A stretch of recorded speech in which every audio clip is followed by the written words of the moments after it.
സിനിമകളിലും പെയിന്റിങ്ങുകളിലും ഫോട്ടോഗ്രാഫുകളിലും ഒക്കെ ഒരുപാട് യൂസ് ചെയ്തിട്ടുള്ള ഒരു ലൈറ്റിംഗ് ടെക്നിക്. ഇത് എങ്ങനെയാണ് ക്രിയേറ്റ് ചെയ്യുക, എന്താണ് ഈ ലൈറ്റിംഗ് ടെക്നിക്കിന്റെ പ്രത്യേകത, ഈ കാര്യങ്ങളൊന്ന് നമുക്ക് മനസ്സിലാക്കാം. ഈ ടെക്നിക്കിന്റെ പേര് റെംബ്രാൻഡ് ലൈറ്റിംഗ് ആണ്.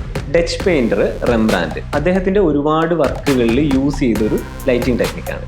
സബ്ജക്റ്റിന്റെ ഷാഡോ സൈഡിലായിട്ട് കണ്ണിന് താഴെ ഒരു ട്രയാങ്കുലർ ഷേപ്പിൽ ഹൈലൈറ്റ് ക്രിയേറ്റ് ചെയ്യുന്ന രീതിയിൽ നമ്മളെ ലൈറ്റിനെ ക്രമീകരിക്കുന്ന രീതിയാണിത്. ഇങ്ങനെ ചെയ്യുന്നത് വഴി നമ്മുടെ സബ്ജക്റ്റിനൊരു 3 ഡയമെൻഷണൽ ഫീൽ കൊടുക്കാനും അതുപോലെ തന്നെ ആ സീനിനൊരു കുറച്ചുകൂടി ഒരു ഇമോഷണൽ ഡെപ്ത് കൊടുക്കാനും നമുക്ക് പറ്റും. ഇന്ന് നമ്മൾ സ്മോൾ റിഗിന്റെ RC220B എന്ന് പറഞ്ഞിട്ടുള്ള ലൈറ്റ് ഉപയോഗിച്ചിട്ടാണ് ഈ ഒരു ടെക്നിക്ക് ക്രിയേറ്റ് ചെയ്യുന്നത്. സബ്ജക്റ്റിന്റെ 45 ഡിഗ്രി ആംഗിളിൽ ഐ ലെവലിന് മുകളിലായിട്ട് ഈ ലൈറ്റ് നമ്മൾ ക്രമീകരിക്കാം. ഇങ്ങനെ ക്രമീകരിക്കുന്ന സമയത്ത് നമുക്ക് ഷാഡോ സൈഡിലായിട്ട് ഒരു ട്രയാങ്കിൾ ഫോം ചെയ്യുന്നതായിട്ട് കാണാം.